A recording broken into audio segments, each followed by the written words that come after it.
Hi, Achim here from InnerSpace Explorers. Today I want to talk about the difference between ISE minimum deco, deco, and Deepstops, because there's some sort of mix-up out there. So I did this last video about this 140-meter dive, and there was a lot of comments and a lot of people messaging me, and then I made some content for my Patreon channel, and there even more. The comments start to mix things up, and I thought it's probably good to talk a little bit about that, as a lot of people tend to get this deep stop thing into recreational diving, which doesn't make any sense at all. And so if you like my content, please hit the like button and subscribe to my channel, and also hit the little notification bell so you get a notification when I upload new content, which normally is once a week. All right, let's start with the topic. The topic being ISE minimum deco. So all of you who have a diving license or did a course at some point came to that safety stop. So the problem with the safety stop that I had, it can be 5 minutes at 3 meters, or 3 minutes at 5 meters, or whatever. Depends a little bit on the agency, but the concept's obviously to stop your ascent relatively close to the surface, stop there for a certain amount of time, and then go back up.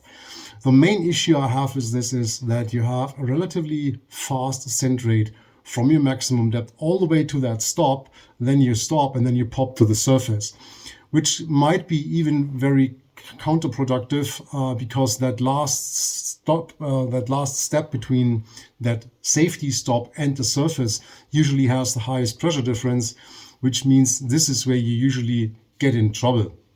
So not in the meaning of getting bent, but if you test people after these type of dives with an ultrasonic Doppler, you actually realize those who do these stop and then pop to the surface really fast actually get more negative results as somebody doing a continuous ascent to the surface because you have this rapid ascent from that stop.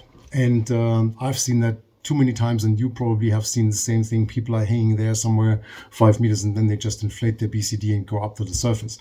So the idea of the ISE minimum deco, which is a pure recreational thing and has nothing to do with decompression in its original meaning, is basically just a way to smoothen that out and to create some sort of muscle memory and understanding for an ascent curve, what I call it.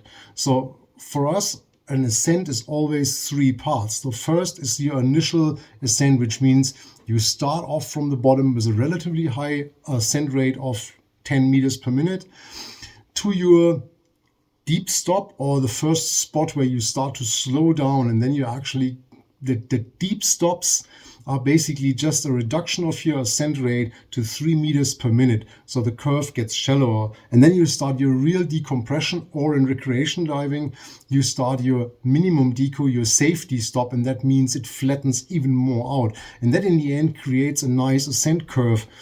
And especially when you're in recreational diving, especially when you're in the beginning of your diving career, the idea is to get that into the system, to get an understanding of what a good ascent looks like, and not like this. There's no sharp edges in an ascent curve. The name curve actually indicates that already. It's not ascent steps, it's an ascent curve.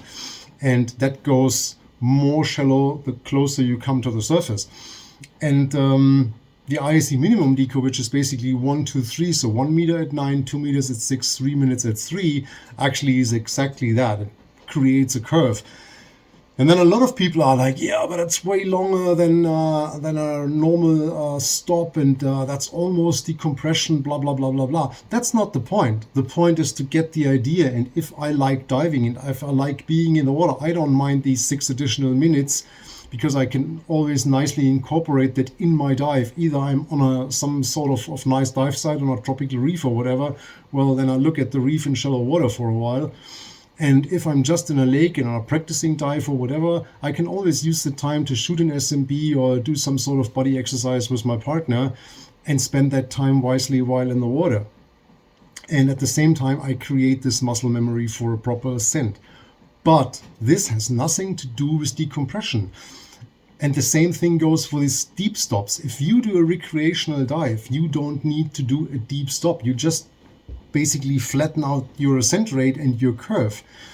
So following the discussion of this 140 meter videos, which I link here, there I tried to explain. I mean, if you think about going to a certain, let's say you go to 90 meters because that's nice round 10 bars, and you stay there till all your tissues are saturated, so full saturation, your decompression would start the moment you leave the bottom, because that's when the pressure difference then hits between your lungs and your tissues, right? So, but as we do not go into full saturation, obviously, depending on how long we stay at a certain depth and load our tissues with inert gas, the less deep this deep stop has to be. So if I do a bounce to 100 meters, I obviously don't do a deep stop at 75% of the maximum depth, so at 75 meters in that case, but I can go much higher because obviously I didn't load my tissues a lot. If I go to that wreck at 100 meters and I spend 15 minutes there, I obviously have a considerable amount of nitrogen or helium or whatever inert gas in my system, and obviously I want to stop deep to start my fast tissues to unload and to desaturate. So if I do a recreational dive, the recreational dive defines I have no decompression obligation, which means there's no need to stop at 75% or whatever, or 66% or whatever depth to clear my fast tissues. I just want to do a nice ascent curve and slow down my ascent. And in ISE, that's 50% of the maximum depth. So if you do a 30 meter dive and you start your ascent, you start from 30 meters to 15 meters with 10 meters per minute, which takes you 1.5 minutes. And then at 15 minutes, you start to slow down your ascent to about 3 meters per minute, up to 9 meters. And then you do 1, 2, 3, which gives you exactly that type of curve that I was describing in the beginning of the video. So I hope that makes sense and clarifies these terms a little bit, and not everything gets mixed up. If you have questions, comments, put them in the comment section. I'm really looking forward to that. If you want to discuss these things a little bit more in details, check out my Patreon site, because that's where I post a lot of additional videos and discuss these things a little bit more in detail. Other than that, stay safe, and I'll see you in the next video. Bye-bye.